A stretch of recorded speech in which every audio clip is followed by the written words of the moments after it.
Listen, fighting with nature is not easy. When you woke up this morning and saw how much snow had hit overnight, what'd you think? I thought, oh no, here we go. A violent mix of winter weather wreaking havoc across the country, from flooding to snow, even deadly tornadoes. Now millions are under severe weather alerts tonight, bracing for impact. I'm Ellison Barber in for Gadi Schwartz, coming to you from London. And this is Stay Tuned Now.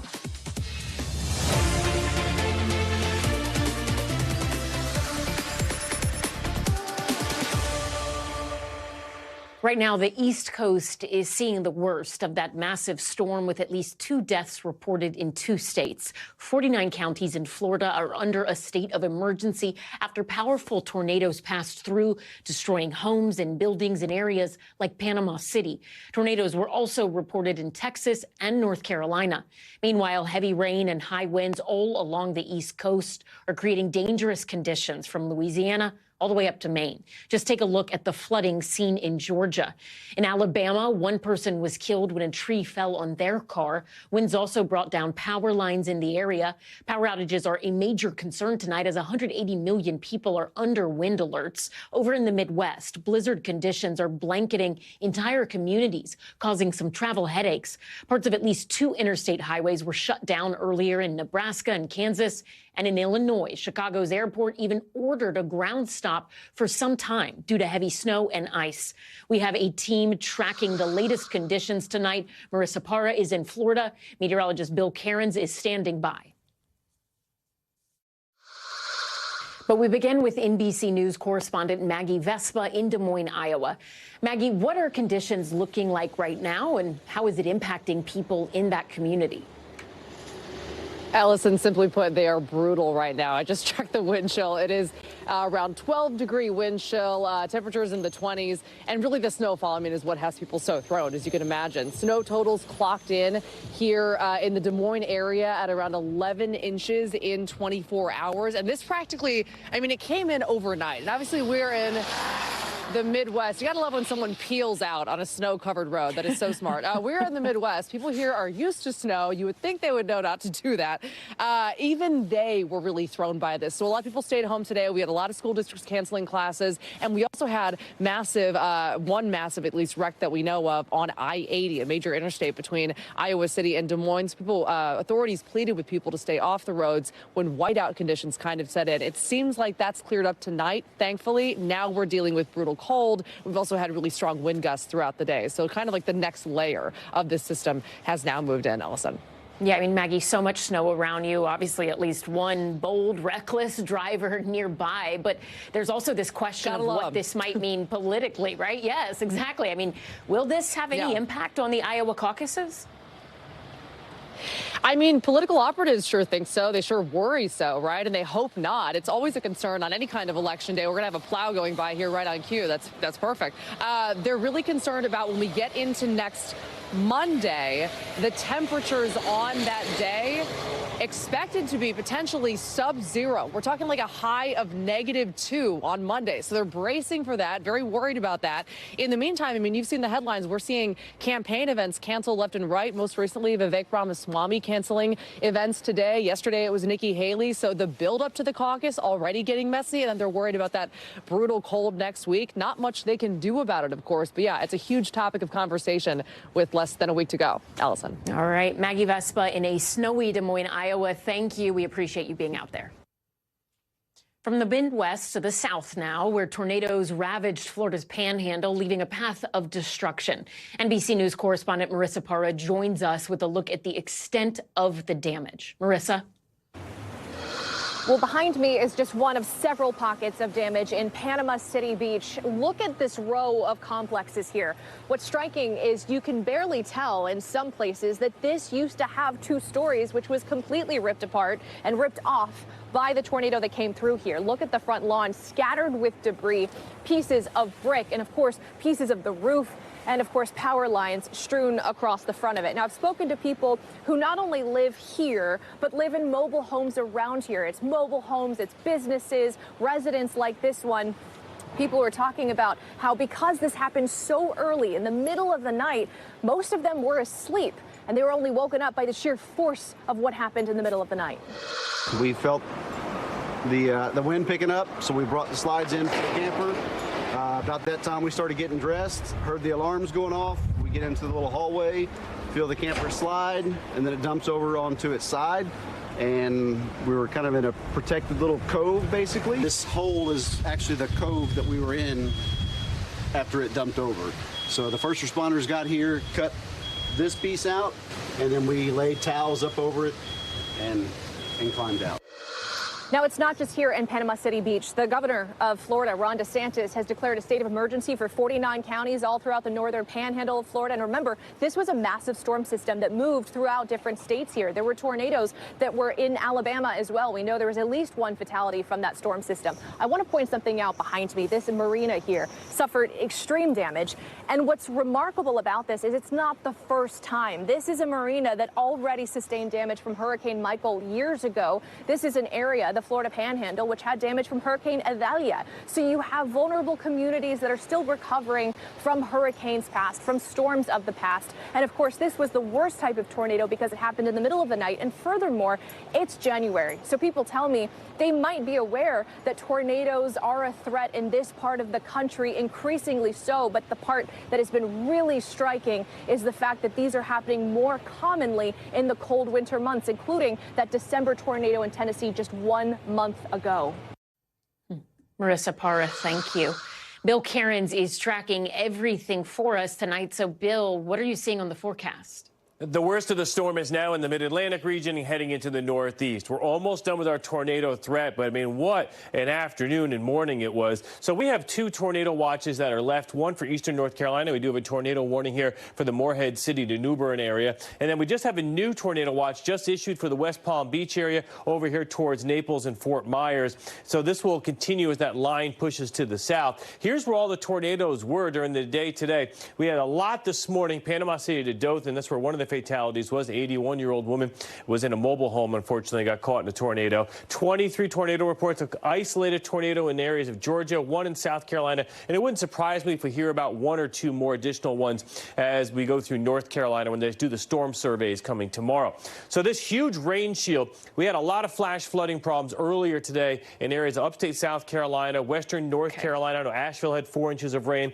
Now the heaviest rains are shifting from D.C. northwards, and this is where we had the snow from that last storm. So we're getting the snow melt, the heavy rain, temperatures are rising in through the 40s to low 50s. So this is the area overnight where we expect flash flooding. This is where it's happening right now from Richmond southwards down here towards the Raleigh area. These are all flash flood warnings. This will improve as the rain is moving out of this region, but they're telling everyone to stay off the roads in a lot of these areas if possible. And as far as the winds go, we still have 143 million people under a wind alert. That's like 1 out of every 3 Americans is under a wind alert or a high wind warning. The high wind warnings are along the coast, and this is from our next storm in the west, those other areas. As far as high wind gusts go, we had a wind gust this last hour to 73 miles per hour in Wilmington. So that's the kind of wind gusts that are moving up the coastal areas. It's really howling on the Outer Banks, probably feels like a big nor'easter, or maybe it feels like a tropical storm, and that's going to kick northwards during the night. When that squall line goes through, like Philadelphia, the Jersey Shore, Long Island, New York City, right around midnight,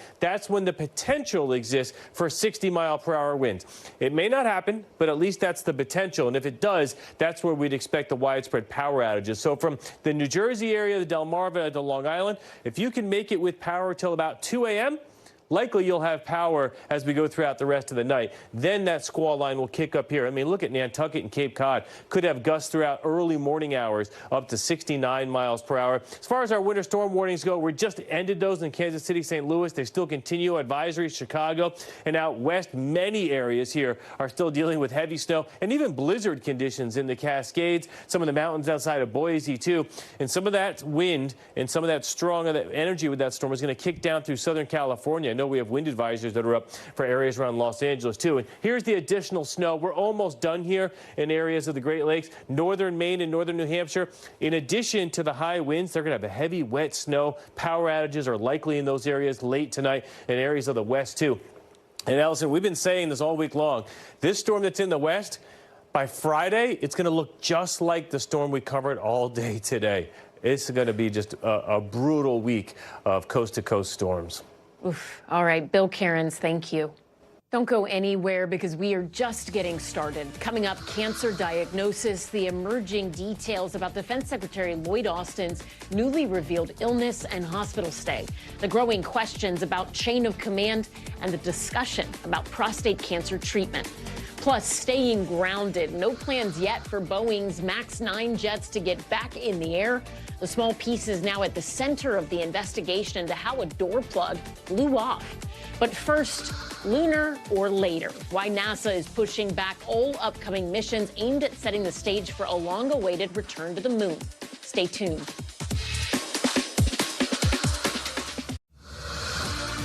Welcome back. Here are some of the other headlines we're watching tonight. A U.S. national has been arrested and detained on drug charges in Russia. Russian authorities released a statement today saying that Robert Woodland would be detained for 2 months as a pre-trial restriction. Woodland is the latest American to be detained in Russia, and this move comes as the U.S. has repeatedly warned its citizens to leave Russia. Woodland is reportedly also a Russian citizen. Public health officials in Philadelphia have confirmed a total of 8 active measles cases, signaling a local outbreak. It started to spread at a daycare center, and now officials are urging anyone who is not vaccinated to visit temporary walk-in clinics. Elon Musk is sharing his latest venture, original programming. It's all happening on X, his app formerly known as Twitter, and will feature exclusive shows hosted by former CNN anchor Don Lemon, former Congresswoman Tulsi Gabbard, and sports commentator Jim Rome. The announcement comes just a little over a month after Musk took aim at X's advertisers. And speaking of X, the U.S. Securities and Exchange Commission said today that its account was compromised after a post said the SEC had approved Bitcoin ETFs for trading. The price of Bitcoin briefly spiked after the initial false post, but then went back down. The SEC will work with law enforcement to investigate the unauthorized access. And astronauts will not be walking on the moon anytime soon as NASA's Artemis missions have been delayed. The flagship lunar programs have been set back a year due to technical issues, with Artemis 2 scheduled for September 2025 and Artemis 3 for September 2026. The missions aim to send humans to the lunar surface for the first time since the Apollo era. Tonight, we're learning more about what caused Secretary Lloyd Austin's secret hospitalization last week. Pentagon officials revealed that the defense secretary was diagnosed with prostate cancer back in December. He underwent a minimally invasive procedure to help treat it, but after some unexpected complications, he wound up in the ICU, where he was treated for a UTI and the buildup of abdominal fluids. Officials say that infection has now cleared up. The White House apparently found out about the diagnosis just hours before the announcement today. Pentagon lawyers are looking into whether the Pentagon breached any protocols or broke any laws by not informing Congress or the president about recent events. NBC News Pentagon correspondent Courtney Cubey has more. Tonight, the mystery surrounding Secretary of Defense Lloyd Austin's secret of hospitalization revealed he was being treated for prostate cancer. His doctors say he was diagnosed in early December, but defense officials say he hid the illness from top Pentagon officials and even the president. Nobody at the White House knew that Secretary Austin had prostate cancer until this morning. A statement from Walter Reed saying his surgical procedure on December 22nd was to treat and cure prostate cancer. They say he was under general anesthesia but released the next morning. But on Monday, January 1st, Austin was rushed back to Walter Reed via ambulance with severe pain, suffering from an infection and fluid buildup that was impairing his small intestine. On Tuesday, January 2nd, Austin was admitted to the intensive care unit and transferred some authorities to his deputy, Kathleen Hicks, while she was on vacation in Puerto Rico. But Hicks and the White House were not told he was in the ICU until Thursday, January 4th.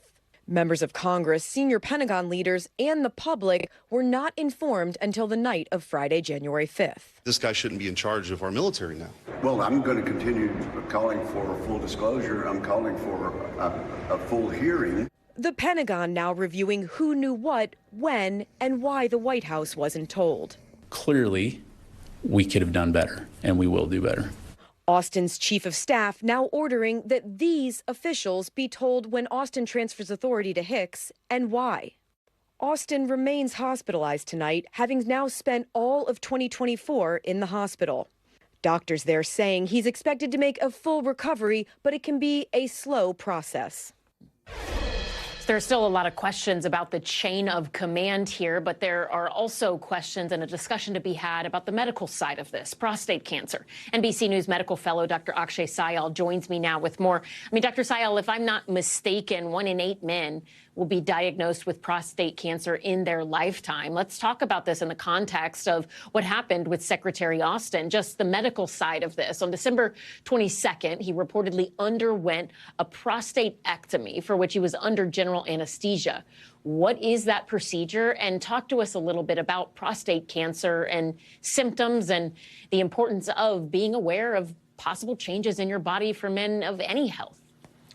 Hey, Ellison, good evening, and our condolences to Secretary Austin and his family. But Ellison, prostate cancer, you're right. It can affect about 1 in 8 men in their lifetime. And this procedure that he had, a prostatectomy, if you break that word down, essentially what it means is you take out the prostate, you take out where you think the cancer is, and hopefully get all of it. It is a surgery that is pretty common, Ellison. About 100,000, nearly 100,000 done in the U.S. every year, with the goal of curing it. The prognosis is really, really high. And Ellison, I just want to point out, we spoke to some urologists around the country who tell us this procedure is very well tolerated. Complications like infection, like bleeding, are really, really rare. Less than 5% of all cases, of all surgical cases, will have this.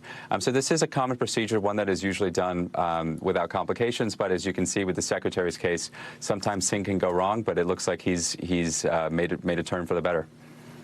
So generally speaking, and obviously we don't know every detail about the Secretary's medical condition, and you are not treating him, but generally speaking, after a procedure like this with such an early diagnosis, what is the road to recovery like? So there's two things going on here, Ellison, right? He had the prostate cancer and he had his prostate taken out.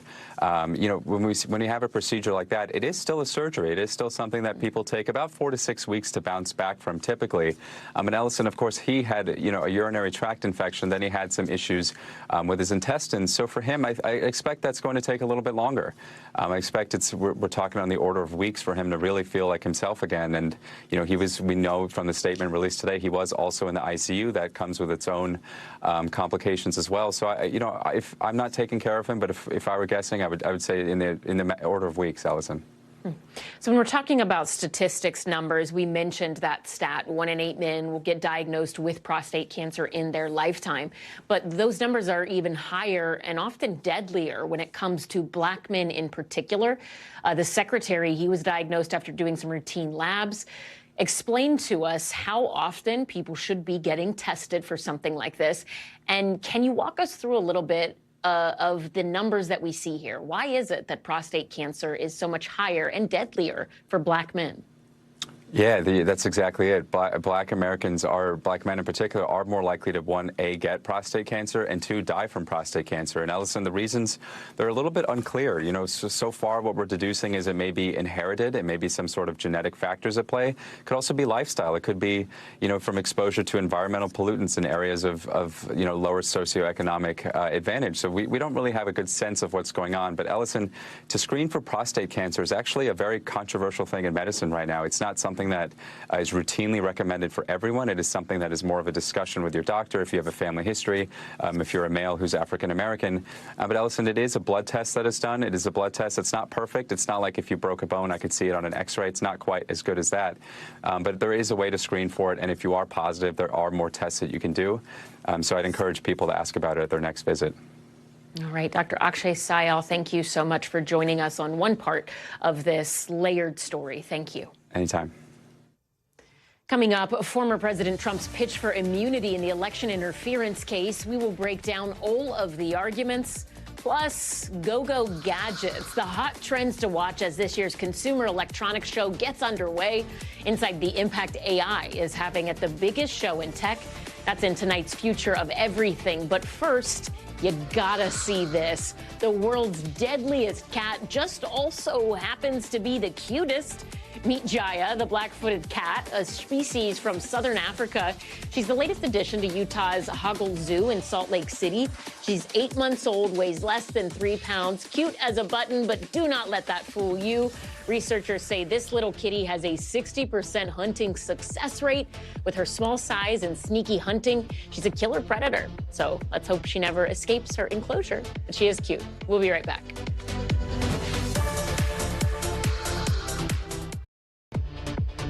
Welcome back. Here are some of the stories happening out west that we're following. We are learning new details about the woman who was rescued from the Angeles National Forest over the weekend.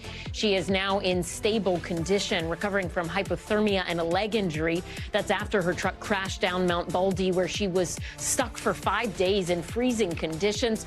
Her family says she survived by drinking rainwater that fell through a crack in her pickup truck's windshield. The man who is charged with orchestrating and killing hip-hop legend Tupac Shakur was granted release on house arrest today ahead of a trial in June. A Las Vegas judge set bail for Dwayne Davis at $750,000.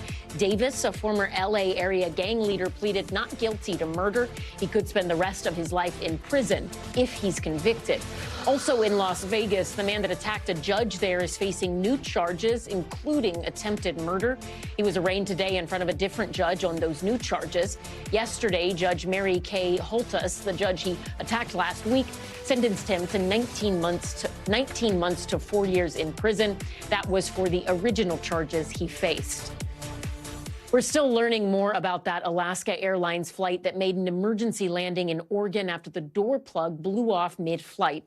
Today, the FAA said that no Boeing 737 MAX 9 will be cleared to fly until it's been inspected. The focus is now on the bolts that were supposed to help hold that door plug in place. NBC News senior correspondent Tom Costello has this report. 4 days after that mid-air decompression explosion on an Alaska Airlines MAX 9, Boeing CEO told employees in a safety stand-down today, "We are acknowledging our mistake. Looking at the gaping hole, I've got kids, I've got grandkids, and so do you. This stuff matters. Every detail matters." The focus of the investigation, that door plug that blew out of the plane Friday, held in position using 12 stop pads and 4 bolts. But the NTSB says it may have shifted out of alignment. The bolts are missing. A lab analysis will determine if they were ever in place. Now, both United and Alaska Airlines say they found loose bolts and hardware in more grounded MAX 9s. NTSB Chief Jennifer Homendy. Would this suggest that this is a bigger problem than just one plane? It certainly could. Right now, the NTSB is very focused on this aircraft. We want to determine how this happened. The door plug that blew out Friday landed behind high school teacher Bob Sauer's house. It was unbelievable that that thing that people had been looking for all weekend happened to be in my yard. With every MAX 9 grounded ahead of FAA inspections, the FAA today said the safety of the flying public, not speed, will determine the timeline for returning the Boeing MAX 9 to service. A former Boeing whistleblower who testified in Congress about 2 fatal MAX 8 crashes fears Boeing's culture has not changed. If things don't change, it's going to be a major tragedy, and it's going to be horrible for families. With the MAX 9 grounded, United and Alaska canceled hundreds more flights again today and expect to cancel even more tomorrow and then possibly through the week. Allison? Tom Costello, thank you. In court today, former President Donald Trump, as part of the election interference case brought by special counsel Jack Smith, he sat before a panel of 3 federal judges who will decide whether he's immune from criminal prosecution. His lawyers argue he has broad immunity for any official act that he took as president. And after the hearing, Trump suggested this was all about the upcoming presidential election. I think they feel this is the way they're going to try and win. And that's not the way it goes. That'll be bedlam in the country. It's a very bad thing. It's a very bad precedent. Let's get straight to NBC News legal analyst Danny Savallo. So, Danny, what did we hear today from both sides? What stood out to you? Well, what stood out to me was, as expected, I knew the judges would probably focus on the more fanciful prong of the Trump team's argument. Their first argument is essentially he's immune for anything he did while in office that could fall within the outer perimeter of his presidential duties. But they also added a very creative, some would say out there argument that because he was impeached and acquitted, he is therefore protected by a kind of double jeopardy, as if the impeachment trial is like a criminal trial, which it's not. And in that vein, no surprise, the judges really went after the Trump attorney. And here we have some sound from Judge Florence Pan really asking a probing hypothetical of Trump's counsel. Could a president who ordered SEAL Team 6 to assassinate a political rival who was not impeached, would he be subject to criminal prosecution? If he were impeached and convicted first. And so your answer is no. My answer is qualified yes. There's a political process that would have to occur under the structure of our Constitution, which would require impeachment and conviction by the Senate. So you hear right there the judge posing that hypothetical, which is pretty typical. Judges, especially at the appellate level at these oral arguments, often take on the posture of like a law professor, employing the Socratic method and posing these hypotheticals, then tinkering with the facts to try and either expose a weakness in an argument or highlight a point that the judge wants to make.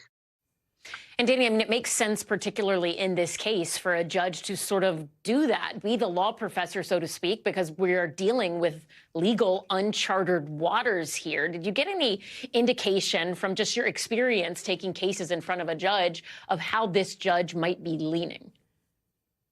It would be easy to assume that the judges really appeared against the Trump defense team, but I would just caution that, having argued cases before appellate courts myself, one of the things judges do is they take a devil's advocate position. They pose these hypotheticals. They really challenge both sides. So sometimes the crucible under which they put an attorney doesn't necessarily reflect their leaning as far as the case is going to go. That being said, I think probably the judges did signal that they're not inclined to buy Trump's immunity argument.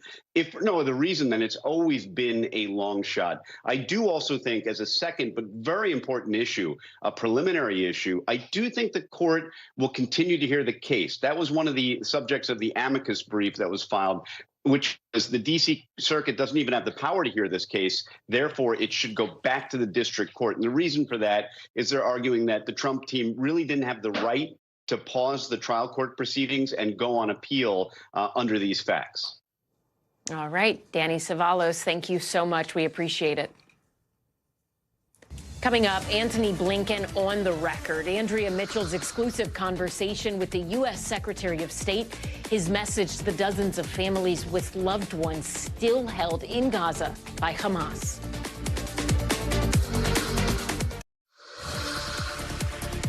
Welcome back. Let's take a quick look around the world. South Korea's parliament passed a bill to ban the selling and eating of dog meat. It's become very controversial in the country as more families get dogs as pets. Activists even say that dogs are slaughtered in inhumane ways like electrocution.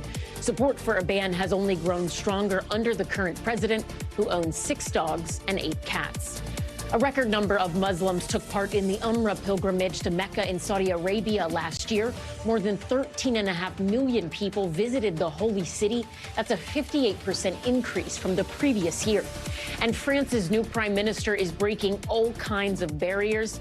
Gabriel Attal is not only the youngest person to assume the role, but he's also the first openly gay prime minister in the country's history. He is the former education minister, and get this, just 34 years old.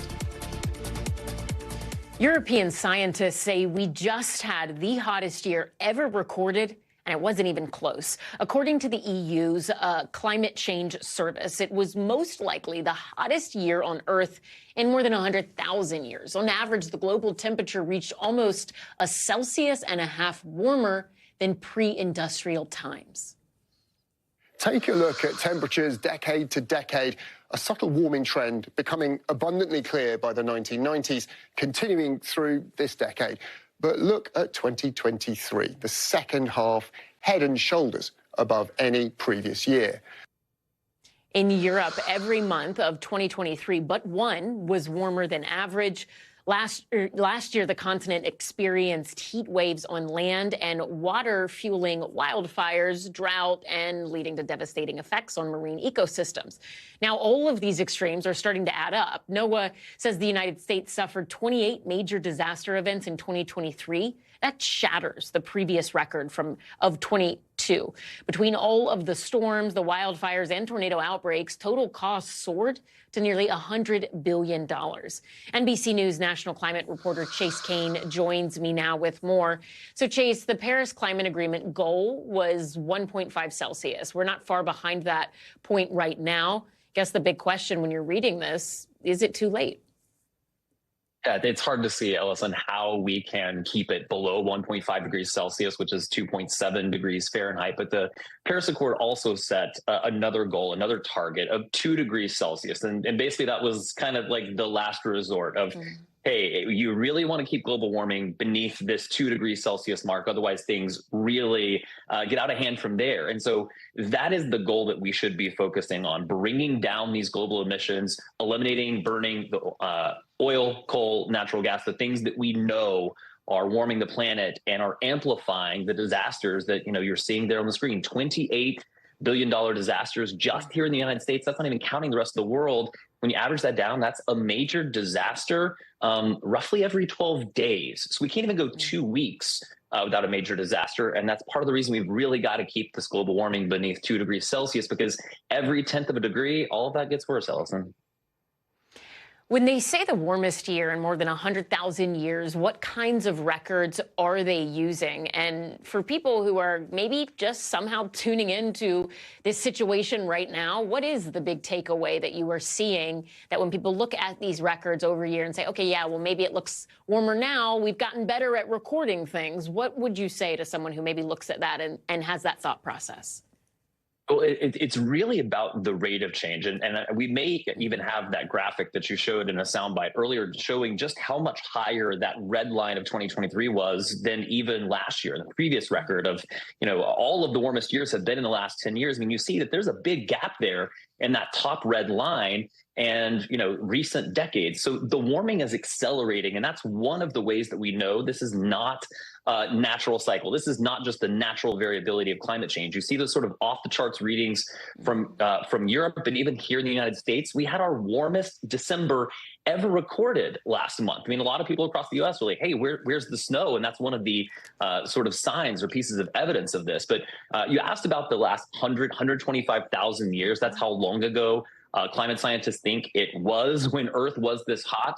We have things like tree rings, rocks, but ice cores are actually one of the really powerful pieces of evidence, because if you think about when ice is formed, there's tiny little bubbles in there. So scientists are able to, pull ice cores out of the Arctic and Antarctic and then examine the air that's in there and figure out how hot the Earth was at that time.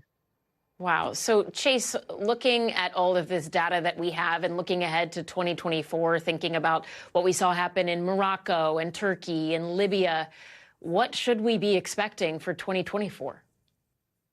Climate scientists say buckle up, because we're headed into the second year of an El Nino. And that means that what we saw in 2023 is going to be even hotter. It's going to be even worse. We need to be prepared for even more climate fueled disasters. In all likelihood, this coming summer will be the hottest summer that we have ever experienced, in part because of El Nino, which is natural, but that is being amplified by what humans have done, burning fossil fuels, which is why 2024 will very likely be even hotter than 2023, Ellison. Chase Kane, thank you so much. We appreciate you and your reporting. Thank you. Tonight, Secretary of State Antony Blinken is in Israel. He called the accusation of genocide against Israel, quote, meritless, while also conceding that the civilian death toll in Gaza is, quote, far too high. NBC's chief Washington correspondent Andrea Mitchell spoke with him in an exclusive one-on-one interview. Take a look. Tonight, hostage families protesting for a ceasefire and the return of their loved ones outside Secretary Blinken's hotel, as he was meeting inside with Israeli officials, but later changed his schedule to hear their complaints in person. For them, these 3 months have been an eternity. I met with some of them after they met with you. They're angry. Where is the big stick, they said. Why can't you save our 6 children? How do you answer that? Well, first, no one can put themselves fully in the shoes of the families of the hostages. The hard part is the enemy gets a vote, Hamas. The secretary saying negotiations are ongoing, despite recent targeted killings of Hamas and Hezbollah leaders widely attributed to Israel. Have you been given any optimism or any hope that Hamas will negotiate for hostage releases despite those assassinations? In short, yes. It's my belief that they can and will engage on this. I pressed the secretary on the enormous death toll in Gaza, including the tragic killing of the Al Jazeera bureau chief's eldest son, after he had already lost 2 children, his wife and grandson. Did you raise that with the government here in Israel? Because there are many who believe that these are targeted killings of this bureau chief's children and wife, the entire family. First, Andrew, as I said, I don't think any of us can possibly imagine what this man has been through. And when it comes to Palestinian men, women, and children, or for that matter, when it comes to journalists, we have consistently, and including today, urged, pressed the Israelis to do everything possible to avoid civilian casualties. Secretary Blinken said that the United Nations is the only game in town for getting more food to starving Gazans, and they're working to get Israel to open more entry points for aid. Back to you. NBC's Andrea Mitchell, thank you.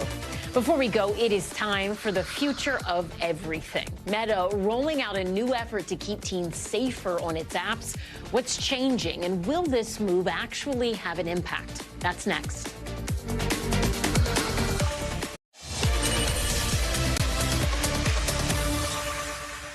Social media giant Meta says it's taking steps to increase privacy for teen users and reduce their exposure to age-inappropriate content. In an announcement Tuesday, the company pledged to hide more search results related to sensitive topics, things like suicide and eating disorders. It also plans to send notifications prompting young users to update their privacy settings. The parent company of Facebook and Instagram has been under fire in recent lawsuits for using algorithms that direct teens toward content that negatively impacts their mental health, particularly when it comes to young girls, as well as for their platform's addictive qualities. At a Senate hearing last year, a 20-year-old founder of the digital advocacy group LogOff testified about how social media caused her own mental health to decline, starting, she says, when she was just 12 years old. As a young woman, the constant exposure to unrealistic body standards and harmful recommended content led me towards disordered eating and severely damaged my sense of self. But no matter the harm incurred, addictive features like autoplay and the endless scroll pulled me back into the online world where I continued to suffer. For more, let's bring in NBC News technology correspondent Jake Ward. So, Jake, tell us a little more about the changes Meta says it is implementing on its platforms. How soon could we see those actually go into effect? Well, Elson, the company says that these new changes are going to roll out in the coming weeks, and it really is a shift from what we've seen on the internet before now. I mean, as you know, Ellison, right, if you are under 13, you're considered a child on the internet by the sort of magical logic by which we have all sort of parsed the rules of being online in the last few years. Whereas if you're over 13 but under 18, you in theory fall into this kind of gray area until now, in which your privacy is not particularly any better protected than an adult's, and in many cases the content you're seeing may be the kind of content that adults see as well. Well, this is what Meta seems to be changing. Meta will now automatically put teenagers into the most restrictive content settings, and there's some big departures here. Even if your friends as a teenager were to share something inappropriate with you, in the past you might see it automatically. Now, basically the algorithm will step in and filter that out for you. That's also going to be the case for a wide range of content. Meta says, it basically won't be the case that teens will have the opportunity to opt out of that anymore in the way that they used to, Ellison. So, Jake, we listened to part of that testimony at the Senate hearing last year. Remind us the type of pressure Meta, and in particular CEO Mark Zuckerberg, has been under to make changes like this. Well, all of these changes that we're hearing about today come as the company is the subject of 40 different states worth of lawsuits. You have attorney generals from across the country lining up to accuse Meta of essentially pushing an addictive and in many cases harmful form of content to young users. We've heard testimony time and again in front of Congress and in court that basically accuses the company of turning a blind eye to very dangerous and in some cases very harmful, especially when it comes to mental health, body image, especially in young girls, that sort of content coming to kids across these platforms. And so while we do not know whether this is in fact a response to that, it certainly comes right alongside it, Ellison. You know, Jake, we have heard time and time again, parents, kids, advocacy groups raise questions, worries about social media. Facebook, Instagram seem to be of a particular focus, but we often hear officials say, okay, yeah, we know. We care a lot about what happens on our platform. We're working to fix this. We try to respond quickly. We've heard TikTok say the same. I think a lot of people hear this today and they say, okay, that's great. I feel like we've heard them say we'll make changes before. Do you think these changes are actually going to be meaningful and have an impact? Well, what the people I've been speaking to, the experts I've been speaking to say is that essentially this is a real sign that certainly Meta is taking seriously the threat that's coming across its bow when it comes to these legal challenges, right? These lawsuits from 40 various states across the country. Whether this will be the kind of change that we need is not clear, right? You have to remember that software companies move, platform companies like this move, incredibly fast. They move quarter by financial quarter. They're under incredible pressure to put out product. And at the same time, it takes generations in some cases for child specialists to come up with good studies and then replicate those studies and figure out what's really going on. In the meantime, a product like Facebook may have changed entirely. Certainly the name of the company may change in the meantime, right? And so whether this is moving fast enough to really reverse the kind of damage that these lawsuits accuse the company of perpetrating, not clear, but it's a big, big move here, Ellison. All right, NBC News technology correspondent Jake Ward, thank you. Turning now to one of the most highly anticipated tech events of the year, the Consumer Electronics Show. It kicked off today in Las Vegas, Nevada. The week-long event showcases cutting-edge technology from wearable devices to self-driving cars. Advancements in AI and robotics are set to feature heavily at this event. NBC News correspondent Steve Patterson got a first-hand look at one of this year's most unique inventions.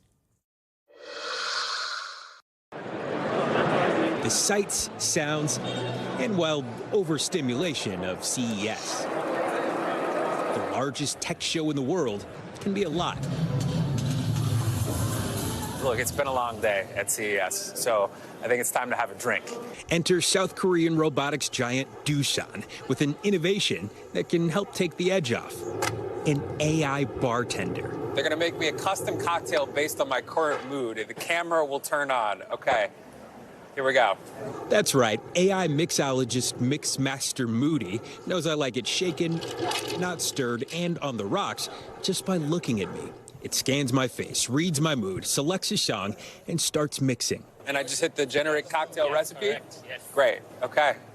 All right. So it's making my drink. In perfect tech matrimony, Doosan partnered with Microsoft, meaning, yes, ChatGPT helped make this cocktail.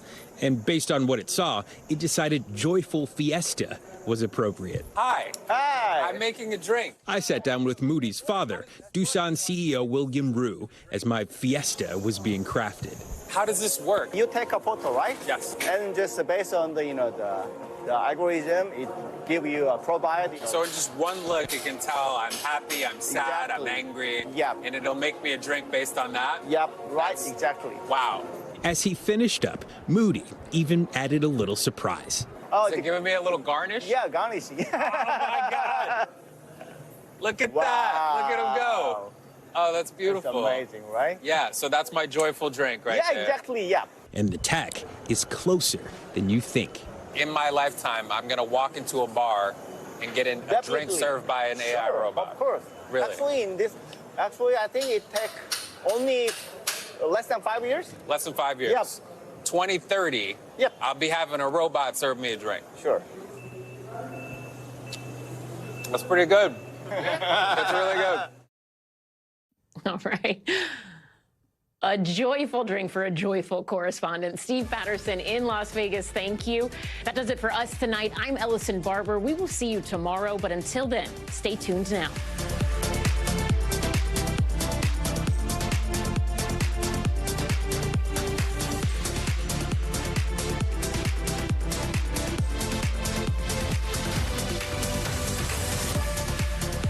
Thanks for watching. Stay updated about breaking news and top stories on the NBC News app or follow us on social media.